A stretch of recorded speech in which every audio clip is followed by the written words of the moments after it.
Good morning, my second session today. Hope you're okay and having a wonderful, wonderful Ramadan. It's a question more than anything because I've been listening to a lot of podcasts recently, and one of the things about when you've got a quiet time of year, whether you're contemplating family or work or the world, is that big question of who am I? So, who are you? Do you think about it? Do you not think about it? Are you defined by what goes on in your head? Are you defined by the actions? Or are you defined by the people around you?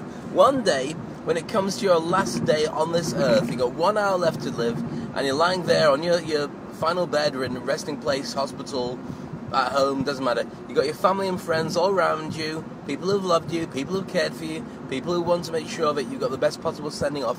But what is their perception of you going to be?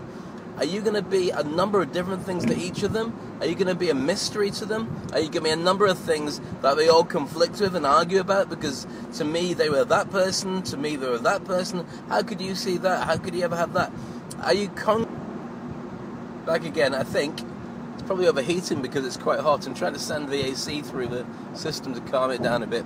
So the question is, who are you to everybody? Will you be perceived as the same character by everybody when you're finally gone?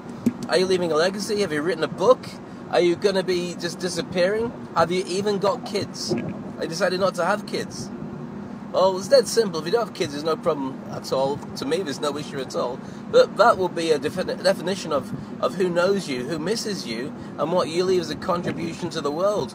It's all very well and good to be really nice to everybody, but when you go, you go. If you haven't left some kind of legacy, and fewer people are thinking about, I want to have kids to keep the thing going, because you don't need kids for your farm. You don't need kids to run your business. You're probably self-contained in what you do anyway. So it's just a little thought for the day. I'd love you to leave your thoughts on Facebook for me, or on the comment section of what makes you who you are and how you should be defined by the world around you, by your employers, by yourself, or by the people who care about you and know you best. Each of them have a different view of you, and can you bring them all to be the same person? How hard is that to be you? I'll tell you where it came from. The Beastie Boys. Unfortunately, one of them has passed away since. But the Beastie Boys were taken by a guy called Russell Simmons.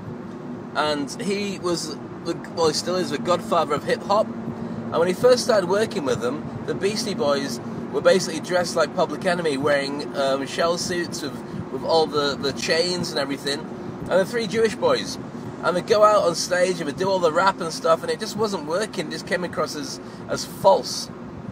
So instead, what Russell did was he went to their hometown, and they came from a middle-class, upper side, quality neighborhood. They had money. They all wore ripped jeans and T-shirts with slogans written on, and baseball caps back to front, and sneakers and so on. That's training shoes, dead buddy from the UK.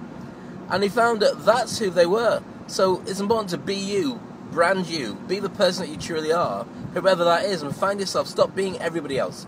And they found that when the Beastie Boys went out as them, they found an audience, and they found their beats, and they found the way that they should portray themselves, and